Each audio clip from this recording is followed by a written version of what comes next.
اعوذ باللہ من الشیطان الرجیم بسم اللہ الرحمن الرحیم نحمدہ و نصلی علی رسولہ الکریم وعلی آلہ الطیبین الطاہرین اما بعد فقد قال رسول اللہ صلی اللہ علیہ وآلہ وسلم فاطمۃ بضعۃ منی۔ ناظرین گرامی، السلام علیکم ورحمۃ اللہ وبرکاتہ۔ المرتضیٰ چینل کے تمام اراکین کا میں صمیم قلب سے شکریہ ادا کرتا ہوں جنہوں نے یہ موقع فراہم کیا کہ آپ ناظرین سے روبرو ہو سکوں۔ گفتگو چل رہی ہے شہزادی کونین مریم کبریٰ بی بی دو عالم حضرت فاطمۃ الزہرا سلام اللہ علیہا کی، اور ایام بھی ایام ولادت بی بی دو عالم ہیں۔ میں تبریک و تہنیت پیش کرتا ہوں ان ایام پرمسرت کی، اس امید و آرزو کے ساتھ کہ بی بی دو عالم کے تعلیمات ہمارے لیے مشعل راہ قرار پائیں گے۔ گزشتہ گفتگو میں بعض آیات قرآنیہ کا میں نے تذکرہ کیا تھا، آج احادیث نبوی کو دیکھنا ہے۔ آپ جانتے ہیں پیغمبر خاتم نے جا بجا اپنی بیٹی کا تذکرہ کیا ہے، اور واقعی میں یہ کمال ہے ایک باپ کے لیے، ایک بیٹی کے لیے۔ روایات میں ملتا ہے کہ جب کبھی بزم پیغمبر میں شہزادی کونین داخل ہوتی تھیں اور پہنچتی تھیں تو نبی اعظم 4 کاموں کو انجام دیتے تھے۔ سب سے پہلے خوش آمدید کہتے تھے، اس کے بعد روایت کہتی قام الیہا، پیغمبر خاتم پرتپاک طور پر بڑھ کر استقبال کرتے تھے، وَأَجْلَسَهَا مَجْلِسَهُ، اپنی مسند پر بٹھالتے تھے، وَقَبَّلَ يَدَيْهَا، اپنے ہاتھوں کا بوسہ لیتے تھے۔ نبی اعظم صلی اللہ علیہ وآلہ وسلم نے یہی فرمایا تھا کہ بُعِثْتُ بَيْنَ الْجَہَالَتَيْنِ، میں تو جہالتوں کے درمیان مبعوث برسالت ہوا۔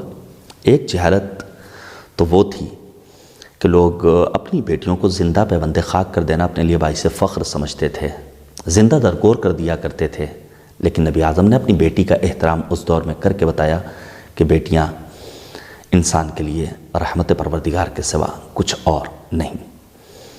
ایک جہالت اور تھی، بعد رحلت پیغمبر خاتم دیکھا دیکھنے والوں نے کہ نبی اعظم کے فرامین کو لوگوں نے فراموش کر دیا، اعلان ولایت امیر المؤمنین کو لوگوں نے پس پشت ڈال دیا، اور پھر شہزادی کونین نے وہ معرکۃ الآراء خطبہ دیا ہے کہ جسے ابن تیفور نے بلاغات النساء میں نقل کیا ہے، احتجاج طبرسی میں مل جائے گا۔ یہ متعدد منابع شہزادی کونین سلام اللہ علیہ کا وہ عہد آفرین خطبہ آج بھی عالم انسانیت کو اپنی جانب متوجہ کر رہا ہے کہ انسان پڑھے۔ کیا انداز خطاب تھا شہزادی کونین سلام اللہ علیہ کا۔ پیغمبر خاتم نے کبھی فرمایا فاطمہ میرا ٹکڑا ہے، کبھی کہا ان اللہ یرضی لرضا فاطمہ، خدا راضی و خوشنود ہوتا ہے رضائے فاطمہ سے، وَيَغْضِبُ لِغَضَبِهَا، اور خدا غضبناک ہوتا ہے فاطمہ کے غضبناک ہونے سے۔ میں یہاں پر تھوڑی سی گفتگو کرنا چاہوں گا کہ آخر وہ کون سا غصہ تھا جس کے لیے پیغمبر نے فرمایا کہ خدا غضبناک ہوتا ہے غضب فاطمہ سے۔ کیسا غصہ کیا تھا شہزادی کونین نے؟ کبھی اللہ نے توفیق دی تو بیان کروں گا کہ بی بی دو عالم کی دشمن شناسی کو ہمارا سلام۔ خطبے کے دوران آپ نے یہی فرمایا ہے کہ تمہارا جو نفاق چھپا ہوا تھا وہ بعد رحلت پیغمبر اعظم منظر عام پر آ گیا، تمہاری دینداری بوسیدہ ہو گئی ہے، تو کیا دین کے اراکین کو تم فراموش کر دو گے؟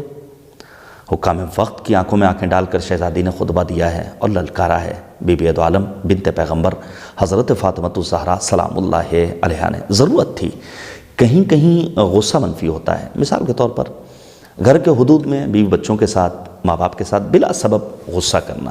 ہاں، جہاں ضرورت ہوا غصے کو برملا بھی کرنا ہے، بچوں کی تنبیہ کے لیے، بچوں کی تعلیم کے لیے، بچوں کی تربیت کے لیے، بچوں کی دینداری کو فروغ دینے کے لیے کہ نماز کیوں نہیں پڑھتے ہو، قرآن مجید سے انس کیوں نہیں ہے، یہاں غصہ کرنا ہے۔ شہزادی کونین نے جو غصہ کیا ہے وہ کون سی جگہ ہے؟ میں صرف فہرست وار بیان کر کے بات کو آگے بڑھاؤں گا۔ جہاں مقدسات دینیہ کی توہین ہو وہاں خاموش نہیں بیٹھنا ہے، چاہے وہ ذات خداوند سبحان ہو، چاہے قرآن مجید کا مسئلہ ہو، چاہے نبی اور آل نبی علیہ السلام کا مسئلہ ہو۔ اگر ان کی شان میں جسارت اور توہین کی جائے گی تو وہاں غصے کو برملا کیا جانا چاہیے۔ یہ بنت پیغمبر کی سیرت ہے۔ دوسری وہ جگہ جہاں غصہ کرنا ہے وہ جگہ ہے کہ جہاں بدعتوں کو پروان چڑھایا جا رہا ہو۔ میں ایک جملہ کہہ رہا ہوں، نزاکت کو آپ سمجھیے گا۔ سنت و سیرت پیغمبر میں اعلان ولایت امیر المؤمنین ہے، اس کے مقابلے میں اگر سقیفہ سجایا گیا تو وہ سنت و سیرت کا اتباع نہیں، وہ بدعت ہے۔ بی بی دو عالم نے غصہ کیا ہے۔ اب بدعتیں سماج میں مختلف طرح کی، رسومات بلا سبب، تو وہاں علماء کی ذمہ داری ہے آئیں اور آ کر کے دین کے حقائق سے لوگوں کو آگاہ کریں۔ اسی طرح اگر کہیں ظلم ہو رہا ہے تو مظلوموں کی حمایت میں ظالموں کے خلاف غصہ کرنا ضروری ہے۔ دیکھنا ہوگا کہ آج مظلومین عالم کیوں سسکیاں لے رہے ہیں، کیوں پریشان حال ہیں، کیوں قاسم سلیمانی جیسے انسان نے، انجینئر ابو مہدی جیسے انسان نے اپنے آپ کو مظلوموں کی حمایت میں آگے بڑھایا اور پھر تمام تر امکانات ہونے کے باوجود اپنی جان کا نذرانہ مالک کریم کے سپرد کر دیا۔ یہی سیرت پیغمبر ہے، یہی سیرت امیر المؤمنین ہے، یہی سیرت بنت پیغمبر حضرت فاطمہ الزہرا سلام اللہ علیہا ہے۔ جہاں بھی ظلم ہوگا کوئی خاموش رہے تو رہے، لیکن جو اسلام کا فالوور ہے، جو عشاق رسول اور آل رسول میں اپنا نام دیکھنا چاہتا ہے، اسے اپنے غصے کو برملا کرنا ہوگا۔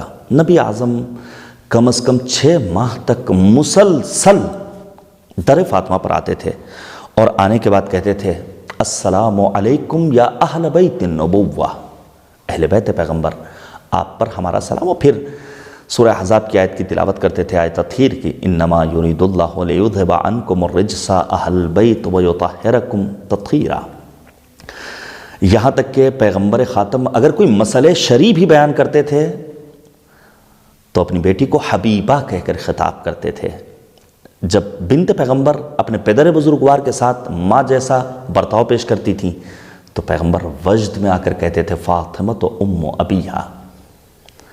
میں ایک شعر آپ کے سامنے پیش کروں، جو بیٹیوں کو بوجھ سمجھتے ہیں ان کے لیے خاص طور سے ہے یہ شعر کہ اپنی بیٹی کو بڑا بوجھ سمجھنے والے دیکھ سرکار رسالت اسے ماں کہتے ہیں۔ آئیے رب کریم کی بارگاہ میں دعا کی جائے، خدایا نبی اعظم کی اس اکلوتی بیٹی کی معرفت حاصل کرنے کی توفیق کرامت فرما، اور آخرت میں بی بی دو عالم کی شفاعت ہمارے شامل حال فرما۔ خدا حافظ و ناصر۔